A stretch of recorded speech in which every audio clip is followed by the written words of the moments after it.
Bonjour et bienvenue sur les ateliers d'Eneli. Vous le savez, les poinçons ou dies étiquettes font partie de mon matériel préféré parce que on en a toujours besoin. Les étiquettes, c'est génial, on en met partout, sur les mini-albums, sur les cartes. Il y en a des tas de modèles différents.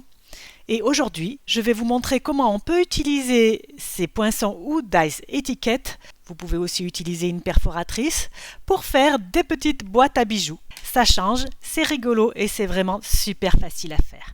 Mais avant ça, je me présente, je suis Nelly Boudet, je suis démonstratrice Stampin' Up depuis de nombreuses années et toutes les semaines sur cette chaîne, je vous propose des vidéos pour vous permettre d'utiliser au mieux votre matériel facilement, simplement et tout ça bien sûr pour vous amuser.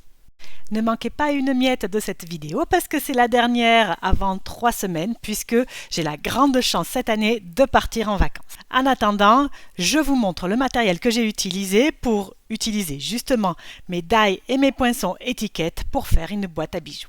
Il va me falloir dans un premier temps des chutes de papier cartonné tout à fait classiques et des dies étiquettes bien sûr. J'ai choisi le lot Contour Champêtre qui comprend 7 étiquettes. Et pour la décoration, j'ai décidé d'utiliser le superbe papier Auberge de campagne. J'en ai racheté un lot parce que je l'aime vraiment beaucoup et les lots que j'avais achetés précédemment sont déjà tout épuisés tellement je l'utilise. C'est vraiment un papier magnifique.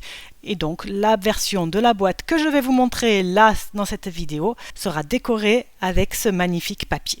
La première chose qu'il vous faudra faire, c'est de choisir un dies étiquette pour faire cette boîte. Là, j'ai pris un dies qui mesure à peu près 9 cm sur 4 cm et demi, mais quelle que soit sa forme, quelle que soit sa taille, vous devriez pouvoir réussir à faire une petite boîte à bijoux grâce à ce tuto. Avec mon taille étiquette et ma machine de découpe et de gaufrage, je vais tailler 2 étiquettes. Voilà qui est fait. Je vais également découper une longue bande de papier de 3 cm de largeur. Grande, ça peut faire par exemple la hauteur d'une feuille A4. La longueur qu'il vous faudra dépendra de votre étiquette. Si vous avez besoin d'une plus grande longueur que celle que vous avez, n'hésitez pas à découper plusieurs longueurs et à les coller ensemble. Quelle que soit votre étiquette, il va d'abord falloir que vous la mesuriez. Ces mesures, elles vont nous permettre de savoir où plier pour entourer notre étiquette, faire que notre étiquette soit la base de la boîte et l'entourer de ce qui sera la hauteur de la boîte. Donc voyez, moi j'ai mesuré mon étiquette, elle fait 9 cm de large, 3 cm et demi de haut et j'ai des petits coins qui font 1 cm. Je vais donc plier ma bande selon les mesures que j'ai prises. Donc je la plie d'abord à 9 cm, puis à 10 cm parce que je rajoute 1 cm pour le coin, puis je rajoute 3 cm et demi pour la hauteur, de nouveau 1 cm pour le coin, 9 cm et je fais comme ça tout le tour de ma boîte. À la fin, je rajoute 1 cm et demi pour la pâte de collage et je peux couper. Je mets ensuite mon petit côté sur le bord haut du massicot et je vais plier à 1 cm. C'est le moment de prendre nos ciseaux et de découper chaque petite pâte de collage avec, à chaque fois que j'ai un pli, un petit triangle pour lui laisser un petit peu d'air et permettre qu'elle se colle facilement. Voyez, comme je fais à l'écran.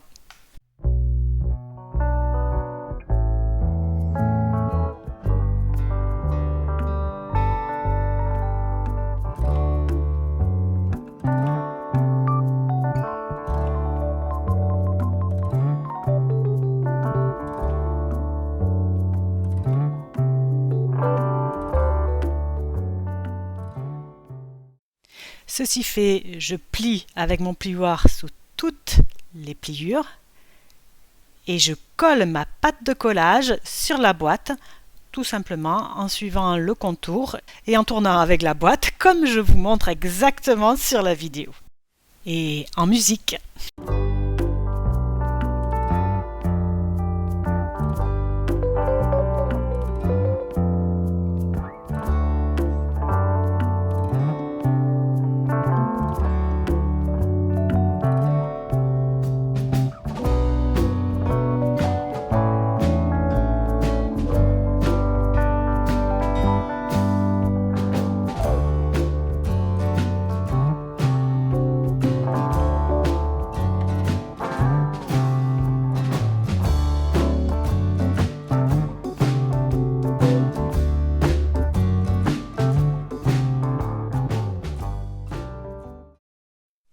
et on termine par la pâte de collage.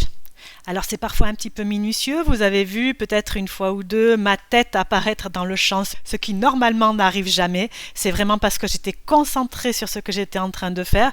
On est vraiment au millimètre près pour suivre la ligne. Voyez ce que l'on obtient? C'est tout mimi. Je vais maintenant m'occuper de mon couvercle qui est la deuxième étiquette que nous avons découpée. Ce couvercle, je veux qu'il tienne à ma base. Je vais donc faire une pâte de collage. Je vais d'abord mesurer la largeur de la boîte et ensuite je vais faire une épaisseur de à peu près 4 cm. Je la plie en deux et voilà ce que l'on obtient. Cette charnière, je vais l'accrocher à la fois à l'un des côtés les plus larges de ma boîte et à la fois au couvercle. Allez, en musique encore un petit peu.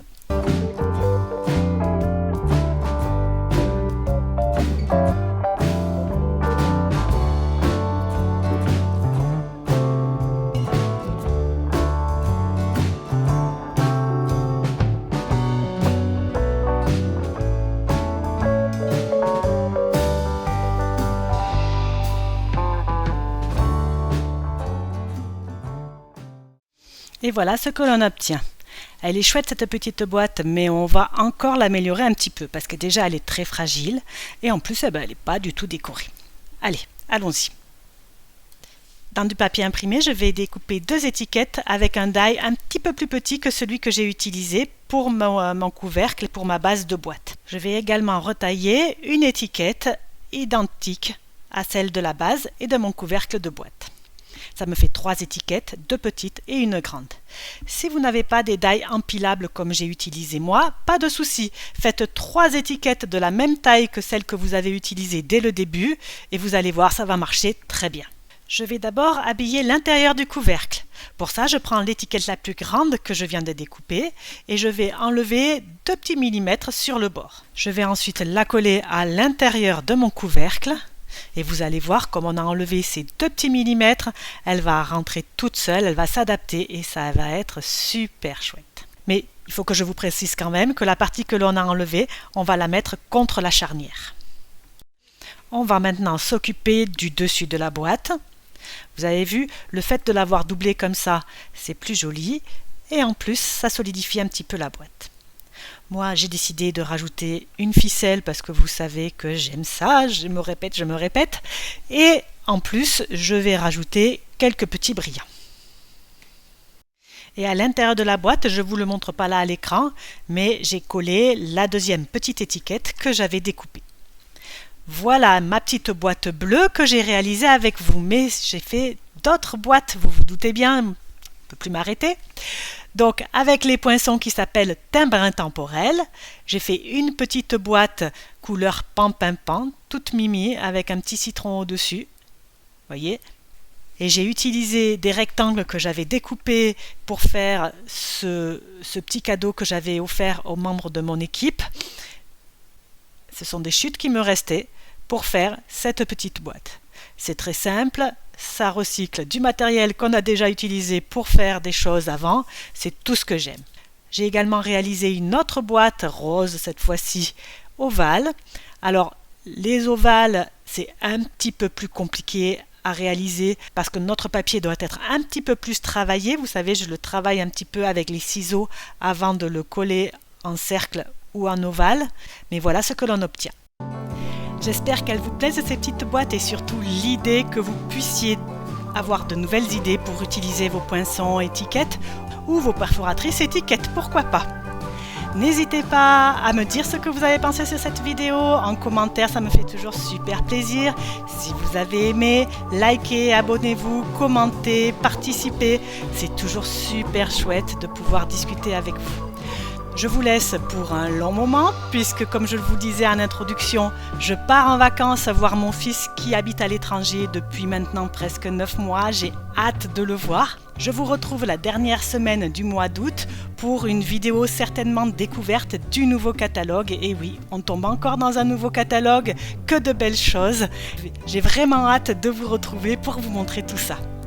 Passez un bel été, scrapez bien, à très vite, au revoir.